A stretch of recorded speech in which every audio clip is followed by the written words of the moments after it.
What can I do to start integrating my own shadow? I feel the darkness, but end up bottling it up. That's exactly how. You can start by being more assertive in a controlled manner. Well, this is a good follow-up question from the last one. What are you mad about? Write it down. And like, be kind of comprehensive about it. Or maybe talk to a friend. I would say write it down, but you can talk to a friend. Write down everything that makes you angry.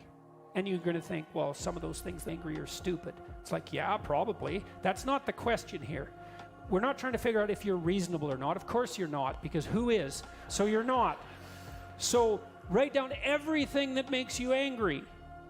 Okay, so what'll happen then, you have a comprehensive list of what makes you angry, and the first thing that you'll figure out is that some of those things just shouldn't make you angry. It's like time to grow the hell up, you know, and get over that. But then there's other things on there, and maybe you can talk to someone about that. You think, well, this makes me angry, should it? You talk to someone, they say, no, that's you. You should just grow up. But, you know, so maybe that's 10% of the things that make you angry, undisciplined.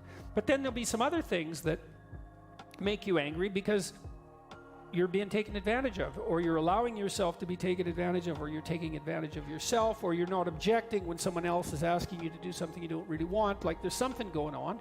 And so with those things, you figure out, well, what would you rather have? Like, if you could have what you wanted that wasn't making you angry, what would it be? And so now you know what you want. Well, then you think, well, let's take one of those things that I want and see if I can ask for it. Maybe it's like the person who asked this question, the woman who asked this previous question.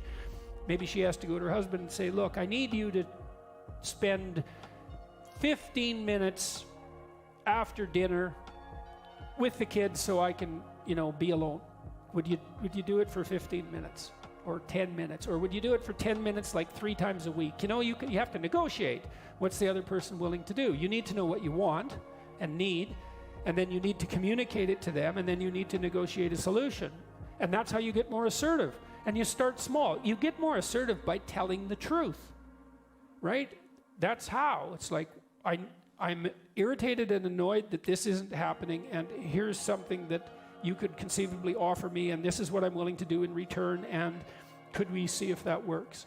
And what's the benefit to them is, well, you're not miserable and passive-aggressive then, you know? It's like, it's not like your partner isn't going to gain from your increment in assertiveness. It's not a zero-sum game. You could both gain, like, truly, because wouldn't it be a lovely marriage if your wife could ask you what she wanted and you could deliver, and you could ask her what you wanted and she'd deliver, and both of you were happy about that? Like, that could happen. Not always and in every situation, but you get a long way down that road if you're careful. So tell the truth about what you're angry about, but also tell the truth to yourself about what you want. And then start with little negotiations in that direction, and you'll get better and better at it. It's really worth doing, because otherwise you carry around all that resentment. And that's horrible. That's no way to live. It makes you sick, and makes everyone around you sick, and it makes you old, and makes life miserable. And so that's another thing to think through, because you think, well, I'm afraid to say what I want. It's like, fair enough.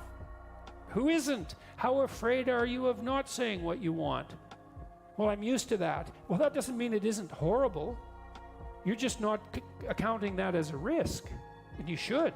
There is the risk of saying what you need, but there's the risk of not saying what you need. And if you have to pick between those two risks, man, pick saying. Then at least you have a chance, and so does your partner. You know, lots of marriages, you see this with the one person is deeply unhappy and angry, and the other person really has no idea why. Now, they may have, you know, done what they could to remain blind to the problem, but often they just don't, the other person just has never told them, you know, here's what's wrong and here's what I want. They expect them to know or something. It's like, you'd know if you loved me. You'd know what I needed if you loved me.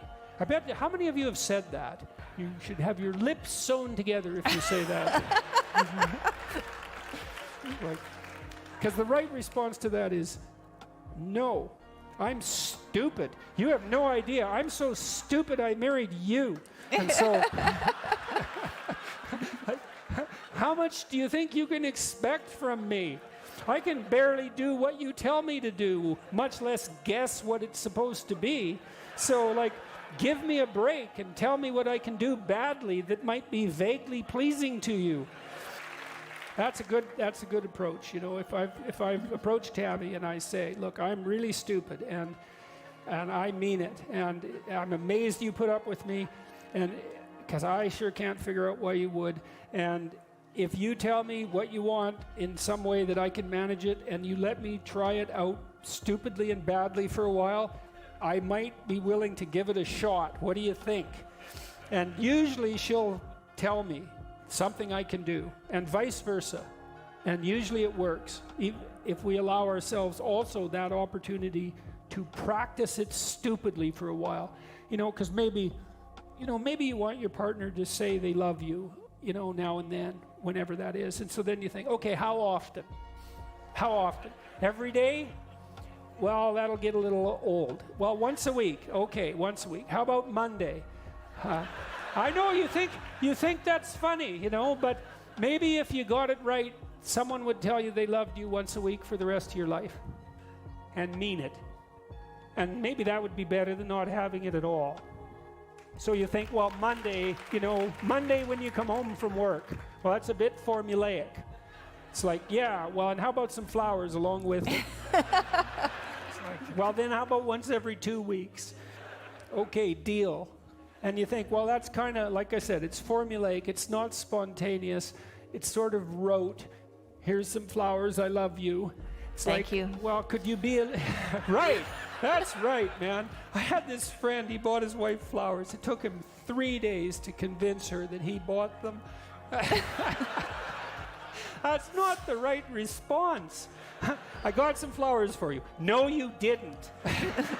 You never bring me flowers, and you never will. Well, those are flowers. You didn't buy them. It's like, no. Tammy got it right. She said, thank you. It's like, that's right. If someone does something good, stupidly, and badly, then you say thank you. Because maybe they'll do it again. And maybe if they do it 20 times and you keep saying thank you carefully, they'll get confident at it, and then they'll get good at it. And then that might take like a year.